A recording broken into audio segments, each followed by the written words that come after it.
Is that filming? Oh yeah, that's filming. Hey dudes, it's Morgan here with MorganSnail Reads, doing a green on green type of day. Do you guys like this sweater? I don't know, it's like a puke green, but I think it makes my hair go like pa-chow. Hey, so I got tagged in a video. How exciting is that? Thank you so much to my BFF Emily over at Possibly Literate. Go check out her channel, she is a genius. Her book reviews are so like poignant and eloquent and well thought out that I watch them and I'm just like how? So I'm going to be doing the currently reading tag, and I have the questions on the floor, so if I do this a lot, that's why. Boop, boop, boop, boop, boop, boop. Number 1 is, how many books do you usually read at once? And I would say 3 is a pretty standard number. It's not like a fiction, a non-fiction, and other. It's just kind of 3 books. 3! No more, no less! Question 2 is, how do I decide when to switch between the books? And it really is just a mood thing. Sometimes it's like there's one book among them that I like really want to read and the other 2 I'm like dragging my feet about, in which case it makes it really easy to decide which book to read. But I would say it's probably mood and also time of day. If it's a super like bright and cheery book that I know is going to keep me up, I usually save that for not going to sleep time. 3 is, do you ever switch bookmarks when you're part of the way through a book? I tend to use bookmarks. Like, I have one bookmark that I really like, which is, it's a really nice bookmark that my friend brought me back from Prague.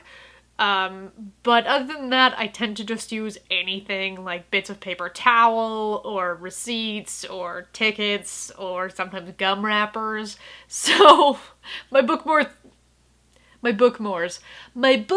tend to kind of come and go as I'm reading. 4 is, where do you keep the book that you're currently reading? And I usually keep one book in my bag, one book on my bedside table, and the third book tends to just float around and be at different mystery locations. Sometimes it's next to the bathtub because I take a lot of baths, or it's in the covers because I fall asleep reading it, or it's left at somebody's house.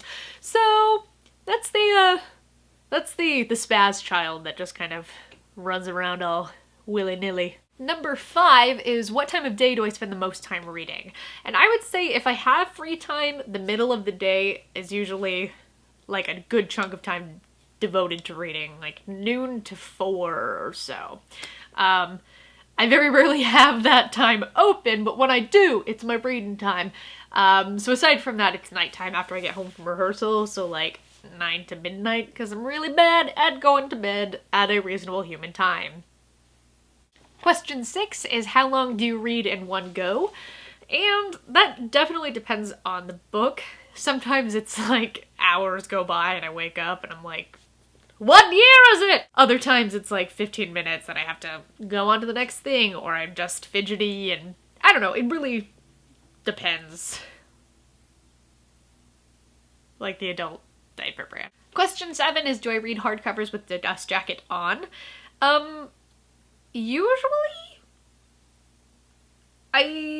Usually.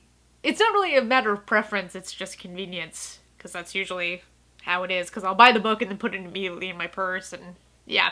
Question 8 is, what position do I usually read in? And it's a very specific pose that I do that I never knew I did it until my mother started taking pictures of me when I read, and I've done this for the longest time. And when I'm like really in a book, I automatically sink into this position. And here's a cutaway of it. I've done like 4 takes now trying to demonstrate the pose that I read in. But this is basically it, is you contort into this really attractive shape and you read your book. Try it. You might like it. Yes, that's normal.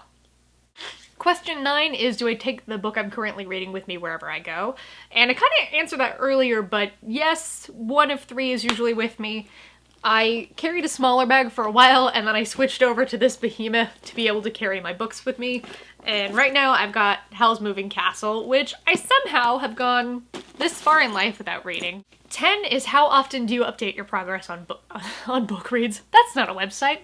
10 is, how often do I update my progress on Goodreads? And I am terrible about updating Goodreads. I usually will forget about it and then I'll be a little panicked and I'll just add a bunch of books. So That's one of the reasons I don't list it in my contact info, is just because it's not really current or up to date. I don't know, I should. It's a really cool website, I really like it.